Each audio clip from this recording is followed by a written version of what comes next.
अस्सलाम वालेकुम, कैसे हैं आप लोग? आई होप कि ठीक होंगे। और मैं ये भी ख्वाहिश करता हूँ कि जिस तरीके से पेंडेमिक जो है वो फैल रहा है कोरोना, आई होप कि आपके सारे फैमिली मेम्बर्स और आप लोग खैरियत से हों और आपके सारे दोस्त अहबाब भी खैरियत से हों। ठीक है। आज हमने लेक्चर नंबर 5th जो है वो पढ़ना है। साथ में ही 5th और 6th जो है बेसिकली वो आज की पूरी रिकॉर्डिंग के अंदर जो है ना, जो 8 से लेके साइड नंबर 8 से लेके जो हम 16 तक जाएंगे, इसमें लेक्चर 5th और 6th दोनों हैं। तो इन अ वे हम आज लेक्चर 5th और 6th दोनों पढ़ेंगे। ठीक है। उस हमने स्टार्ट करना है एग्जाम्पल से। एग्जाम्पल ये बहुत इंपॉर्टेंट है और इसके ना बहुत सारी इसकी कॉनोटेशंस हैं इस एग्जाम्पल की। बुक वाले ने सिर्फ इसको एक ख़ास पर्पज़ के लिए यूज़ किया। मैं इसको जो है चूँकि थोड़ा सा फील्ड वाला काम भी इसमें जो है ना, मुझे लगा है कि आपको समझाना वो भी बहुत ज़रूरी है। तो मैं आपको ना सिर्फ ये कि ये एग्जाम्पल बताऊँगा, बल्कि इस एग्जाम्पल में से 2-4 बातें और भी जो है ना ऐड करूँगा बीच में, ताकि कुछ चीज़ें जो हमने पहले पढ़ी हैं उनको प्रैक्टिकली हम देख सकें कि वो होती कैसे हैं। ठीक है। तो ये एग्जांपल है पहली। Determine the annual precipitation. मैं इसको थोड़ा सा मैक्सिमाइज कर दूं स्लाइड को। अगर मैक्सिमाइज ना भी किया करूं तो आपके पास खुद के पास स्लाइड्स पड़ी हुई हैं, तो आप उनको देख सकते हो आराम से। ठीक है। उसमें लिखा हुआ होगा ये। Determine the annual precipitation for return periods of 1 to 520 and 100 years at Los Angeles by the probability by the log probability law based on 20 years of annual rainfall shown below। कहते हैं कि जी आपने ये जो डाटा दिया हुआ ना आपको रेनफॉल का, ये ईयर दिया हुआ है, साथ में मिलीमीटर ऑफ रेनफॉल दी हुई है, और फिर उसी मिलीमीटर को ब्रैकेट के अंदर जो है ना वो इंचेस में कन्वर्ट किया हुआ है। यानी कि इतने मिलीमीटर पर ईयर रेनफॉल जो है वो कहाँ होती है, 1934 में हुई थी एट लॉस एंजलिस। ठीक है ना। 551 मिलीमीटर रेनफॉल हुई थी 1935 में। यानी कि 1935 में जितनी बार भी रेनफॉल हुई, अगर सब रेनफॉल की डेप्थ को ऐड कर लिया जाए तो डेप्थ कितनी बने, वो 551। ऐसे ही 1936 का भी दिया हुआ है टिल 1953। आपने बताना है कि उन इवेंट का मैग्नीट्यूड क्या होगा जो कि 1 साल के बाद आएगा, 2 साल के बाद आएगा, 5 साल के बाद आएगा, 20 साल के बाद आएगा और 100 साल के बाद आएगा। ठीक है। आपने इसको फाइंड करना है अपने इस जो है ना वो इस जो है एग्जाम्पल के अंदर। बहुत सिंपल जो है ना वो एग्जाम्पल है, लेकिन इसमें थोड़े से इश्यूज हैं इस एग्जाम्पल के अंदर। इतनी भी खैर सिंपल नहीं है, थोड़ी बातें जो है इस बताने वाली हैं आपको। लेकिन अगर आपको पुरानी बातें याद हैं, आपने पहले वाले लेक्चर्स पढ़े हुए हैं, तो ये बहुत सिंपल एग्जाम्पल है। ठीक है। जब भी आपको ऐसे एग्जाम्पल आए, सबसे पहले आपने क्या करना है, आपने अपनी शीट के ऊपर 2 कॉलम बनाने हैं। ठीक है। एक के अंदर ईयर लिखा हुआ होगा और दूसरी के अंदर जो है ना वो डेप्थ लिख लो, या जैसे बुक वाले ने लिखा हुआ है मिलीमीटर लिख लो या इंच लिख लो, आपकी अपनी बात है। लेकिन चूंकि हमने हमेशा depth of rainfall in millimetre में ही जो है ना वो पढ़ी है पूरे के पूरे कोर्स में, तो मैं हमेशा मिलीमीटर ही यूज करूंगा यहाँ पे। ठीक है। अब क्या करोगे आप, सबसे पहले नंबर ऑफ ईयर्स जो है ना वो देख लो। 1934 से स्टार्ट हुआ है। ठीक है ना। 1935। अब चूंकि मैं एक्सेल यूज कर रहा हूँ और आप अपनी शीट्स यूज करोगे, तो मैं एक्सेल के कमांड्स को यूज करते हुए मैं चला जाता हूँ 1953 तक। ठीक है ना। आपने ऐसे जो है ना वो एक, जब अपनी शीट के ऊपर आप कॉलम बनाओगे अपनी एग्जाम की शीट के ऊपर, वैसे तो खैर आजकल एग्जाम की शीट जो है ना वो भी यूज़ किए हुए आपको काफ़ी अर्सा हो गया होगा। कांट इमेजिन कि this is the third semester we are conducting our exams online. I hope कि ये हमें तो इसका चलो कोई इतना नुकसान नहीं है, तुम लोगों को इसका काफ़ी नुकसान होगा जब तुम लोगों को फिजिकली एग्जाम जाने देने पड़ेंगे अपने। तो खैर 1934 से लेके 1953 तक जो है ना आपने इसको लिख दिया एक कॉलम के अंदर उसको। अब इनके सामने इनकी रिस्पेक्टिव वैल्यूज ऑफ रेनफॉल जो है ना वो लिख देनी है आपने। 1953 में था 371, उसके बाद था 551, 307, 569, 594, 333, 488, 833, 284, 462, 488, 295, फिर 295, 323, 183, 203, 269, 208 और 665 और 241। ठीक है जी। ये आपकी आ गई rainfall depth in each respective year. लिखने का मकसद ये है कि आप जब अपनी शीट के ऊपर इसको सॉल्व करने बैठोगे तो आपने कैसे इसको सॉल्व करना है, ये आपके पास आ गया। क्लियर है? अच्छा, अब मैंने आपको पहले ही बात बोली थी, मैं दोबारा इस बात को बोलता हूं कि जब भी आपके पास ऐसा कोई न्यूमेरिकल आए जिसमें रेनफॉल का डाटा गिवन हो, सही है, सवाल कुछ भी हो, सबसे पहला काम आपने क्या करना है कि आपने उस डाटे का मीन और उस डाटे की स्टैंडर्ड डिविएशन जो है ना वो फाइंड करनी है। क्लियर होगी ये वाली बात? क्या फाइंड करोगे? Mean and standard deviation. ठीक है, मीन तो फाइंड करना कोई मसले वाली बात नहीं है।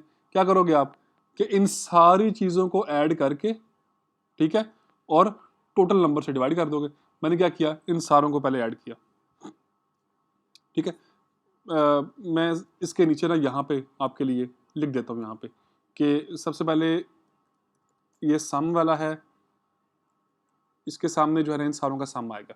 ठीक है ना, तो मैं वो फार्मूला अप्लाई कर रहा हूँ, लेकिन सिंपल मैं करूँगा क्या कि इन सारों को जो है ना वो ऐड कर दूंगा। 371 में 551, 307, 569, 594, 333, 488, ये करते करते सारों को मैं ऐड कर दूंगा। मैंने ऐड कर दिया। ठीक है ना। अच्छा, अब नंबर ऑफ टर्म्स कितनी है, नंबर ऑफ टर्म्स कितनी बनती हैं? नंबर ऑफ टर्म्स से मेरी क्या मुराद है कि ये कितनी वैल्यूज बनती हैं। तो जी ये वैल्यूज 20 हैं, उसने 20 साल का डाटा दिया हुआ, तो 20 वैल्यूज है ये वाली। अब गिन लो 20 बनेगी वाली, 1 2 3 4 5 6 7 8 9 10 11 12 13 14 15 16 17 18 19 और 20, ये 20 बनेंगे बस। ठीक है, अब इनका मीन क्या आएगा? बहुत सिंपल है। मीन कैसे फाइंड करोगे आप? मीन कैसे फाइंड करते हैं? सिंपल जो है ना, क्या करेंगे कि 7,671 को डिवाइड कर देंगे 20 के साथ, तो जी हमारे पास 383.55 जो है ना वो बेसिकली इस पूरे के पूरे डाटे का मीन बना है। यहाँ तक आई होप के बात क्लियर होगी। सही है, अब हमने क्या फाइंड करना है? हमने इसको फाइंड करना है स्टैंडर्ड डिविएशन। ठीक है, क्या फाइंड करेंगे? फाइंड करेंगे स्टैंडर्ड डिविएशन, जिसका हमने फार्मूला पहले पढ़ा हुआ। स्टैंडर्ड डिविएशन फाइंड करने का फार्मूला हमने ऊपर पढ़ा था पहले, ये शायद यहाँ पे एग्जैक्टली। ठीक है ना, ये वाला फार्मूला मैंने इसको यूज़ करना पहले आपको सिखाया भी हुआ है। ठीक है ना, उसको यूज़ करना, लेकिन मुझे श्योर है कि वो दिखाना जो है ना वो कई बच्चों के ऊपर से गुजर जाता था वो सिखाना। मैं फिर दोबारा इसमें इसको जो है ना यूज़ करूँगा ताकि चीज़ें आपको जो है ना वो क्लियर हो। सबसे पहले क्या है, एक्स स्क्वायर का सिग्मा है, यानी कि जो वैल्यू है उसका स्क्वायर करना है, सारी वैल्यूज को ऐड कर देना। ठीक है ना, तो यहाँ पे आ जाएगा। हम अब क्या गला फाइंड करने जा रहे हैं? Standard deviation. उसके लिए हमें हर वैल्यू को स्क्वायर करना है, तो मैं यहाँ पे लिख रहा हूँ इसको कि x का, यानी कि जो डेप्थ का है, डेप्थ का स्क्वायर। मैं ऊपर डेप्थ स्क्वायर कर रहा हूँ उसको। डेप्थ स्क्वायर क्यों कर रहा हूँ? क्योंकि मुझे जो है वो इस वाली टर्म को फाइंड करना है। मैं इसको मैक्सिमाइज भी कर दूँ साथ में आपकी आसानी के लिए। मुझे हर वैल्यू का स्क्वायर चाहिए ताकि मैं उसको ऐड करके सिग्मा ले सकूं। सिग्मा ऑफ एक्स स्क्वायर का मतलब क्या है कि आप एक्स स्क्वायर की जो वैल्यूज हैं उनका सम करो। ठीक है, और एक्स यहाँ पे क्या है? एक्स बेसिकली डेप्थ है, मेजर्ड वैल्यू में डेप्थ इसको बोलते हैं। ठीक है, तो यहाँ पे जो है आपने क्या किया, हर वैल्यू का जो है वो क्या करना है, इसका स्क्वायर करना है। आपने हर वैल्यू को जो है वो ऐसे ही स्क्वायर कर देना। मैं हर वैल्यू को स्क्वायर जो है ना वो करके जो है ना वो आपको पता ही है कि स्क्वायर कैसे करते होते हैं हमेशा। मैंने सारी वैल्यूज का स्क्वायर कर लिया 1953 का। ठीक है ना, आप सिंपल कैसे स्क्वायर करते हो? आप स्क्वायर करोगे 371 का स्क्वायर है ना, कौन सा मुश्किल काम है यार, ये उसका आ गया। ये 551 का स्क्वायर है, ऐसे ही इसका सबका ये स्क्वायर है। अब इसके बाद आपने इसका सम निकाल लेना है। इन सारों का सम कैसे निकालोगे? सम निकालना कौन सी मसले वाली बात है, सारों को ऐड ही करना है। अब मैं चूंकि मेरे पास एक्सेल है तो मैं एक्सेल को यूज़ करूंगा, आप अपने कैलकुलेटर को इस्तेमाल करके इन सारों को जो है ना वो ऐड कर लोगे। ठीक है ना, ये वैल्यू जो है ऊपर वाली हर वैल्यू का जो है ना वो सम है। तो मैं इसे थोड़ा बोल्ड कर देता हूँ। ठीक है, उसके बाद क्या है?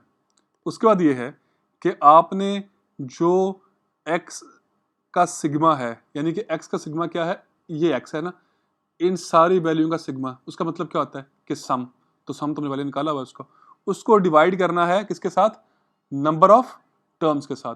तो हम यहाँ पे क्या करेंगे, यहाँ पे हम लिखेंगे उस वाली वैल्यू को जो है ना वो करने के लिए कि सिग्मा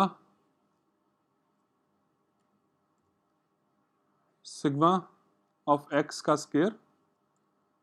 ठीक है, मैं ये आपको पहचान करवाने के लिए लिख रहा हूँ, अगर आप इसको कोई और भी लिखना चाहो तो लिख सकते हो, आपको उसमें कोई मसले वाली बात नहीं है। ये क्या है, सिग्मा ऑफ एक्स इसका स्क्वायर और डिवाइडेड बाय एन। मैं इसका टाइटल ये लिखता हूँ इस कॉलम का, ठीक है ना, आपकी आसानी के लिए। ये क्या है बेसिकली, ये अगले वाला कॉलम है, ये पहले वाला कॉलम था जब डेप्थ का स्क्वायर लिया आपने। यहाँ पे क्या होगा, सिग्मा ऑफ एक्स कर लो या इसको भी चाहे सिग्मा ऑफ डेप्थ कर लो, आपकी अपनी मर्जी है, उसमें कोई इशू वाली बात नहीं है। ठीक है, तो भाई सिग्मा ऑफ जो है ना वो डेप्थ कितना था, वो तो था जी 7671। ठीक है ना, इसका आपने क्या करना है भाई साहब, इसका हमने करना है स्क्वायर। ठीक है, इसका हमने क्या करना है, इसका हमने करना है स्क्वायर। तो मैं जो है वो सिंपल इसका जो है आपको स्क्वायर करके यहाँ पे लिख देता हूँ। मैंने स्क्वायर कर दिया इसका, ये आप वैल्यू दे रहा है उसकी, वो स्क्वायर की। मैंने किया क्या है, मैंने सिर्फ 7671 का स्क्वायर ले लिया। नंबर ऑफ टर्म से डिवाइड करना है इसको, तो वो कितनी बनती है, वो तो जी 20 बनती है, तो मैंने उसको 20 से डिवाइड कर दिया। बेसिकली मेरे पास वैल्यू जो है कितनी आ गई, ये आ गई। ये बात क्लियर है कि नहीं क्लियर? ये सिंपल क्या किया आपने, इस वैल्यू को आपने जो है स्क्वायर किया है और इसको नंबर ऑफ टर्म जो कि n था उसको 20 से डिवाइड कर दिया। नेक्स्ट कॉलम उसमें क्या आएगा, n-1, तो मैं इसको सिंपल n-1 ही कॉलम को लिख रहा हूँ। वो कितना बन जाएगा, वो बन जाएगा 19। तो यहाँ पे जो आपका स्टैंडर्ड डिविएशन, इसको मैं SD लिख रहा हूँ, मैं वो लिखने बैठूंगा तो वो कितना बन जाएगा मेरे पास, वो तो बड़ी सिंपल सी बात है जनाब। देखें जी, सिग्मा ये जो वैल्यू थी सिग्मा ऑफ एक्स का, ये जो इस सम आपने निकाला था इसका स्क्वायर है। ठीक है, ये वाली वैल्यू जो है जो आपने सम निकाला था सब का, उसका जो स्क्वायर का ये है बेसिकली वैल्यू। ठीक है, मैं लिख देता हूँ यहाँ पे आपके लिए आसानी के लिए। सबसे पहले वाली वैल्यू कौन सी आनी है, ये वाली वैल्यू। ठीक है, एक जो डेप्थ का स्क्वायर था उसका सम, तो कितना था वो 3652957। ठीक है, मैं इसको सेल को थोड़ा लंबा कर दूंगा, थोड़ा सा ज़रा सेल बढ़ा दूंगा मैं एंड पे, ताकि पूरी बात जो है ना वो भी बता सकूं।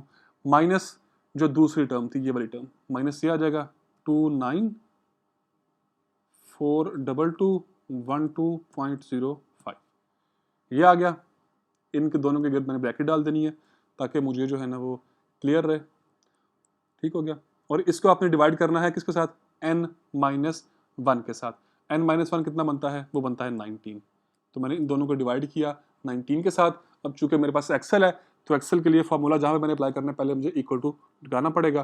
जब ये लगाओगे तो आपकी स्टैंडर्ड डिविएशन की अभी वैल्यू नहीं आई है, लेकिन वैसे जो है ना वैल्यू कितनी आ गई आपकी 37407.62। ये इसको सारे को अब होल रेज टू पावर फार्मूले के अंदर जो है ना कितनी लिखी हुई है, होल रेज टू पावर लिखी हुई है 1/2। यानी कि आपने इस सारे के सारे का जो है ना क्या करना है, इसका आपने अंडर रूट ले लेना है। तो अंडर रूट लेने के लिए जो है क्या करोगे आप, सबकी ब्रैकेट दोबारा बंद कर दो और इसका अंडर रूट निकाल लो। अंडर रूट क्या करोगे आप, सिंपल जो है ना एक्सेल के अंदर इस अंडर रूट को जो है ना वो हम 0.5 लिख देते हैं। तो 193.41 जो है this is your standard deviation. ठीक है, मीन आपने निकाल लिया 383.55, स्टैंडर्ड डिविएशन आपने निकाल दी 193.41। ठीक है, ये पहला स्टेप होता है हर रेनफॉल या फ्लो के इस कोर्स के अंदर। कोई डेटा आपको गिवन हो, डेटा का आपने सबसे पहले क्या निकालना है, मीन और स्टैंडर्ड डिवीजन। ये आपने स्टैट में पढ़ा होगा, आपको स्टैट वाले सर ने, अगर आपने स्टैट पढ़ी है अच्छी बात है, अभी नहीं पढ़ी स्टैट है आपने तो आपको बताएंगे आपके सर कि हमेशा सबसे पहले जब आपके पास डाटा आता है तो always find the mean and standard deviation of your data. आपने वो फाइंड कर लिया, अब हम नेक्स्ट चलेंगे। ठीक है, मैं ये वाली रिकॉर्डिंग यहीं तक बस कर रहा हूँ और फिर उसके बाद जो है ना नेक्स्ट के अंदर जो है स्टे ट्यून्ड। ठीक है।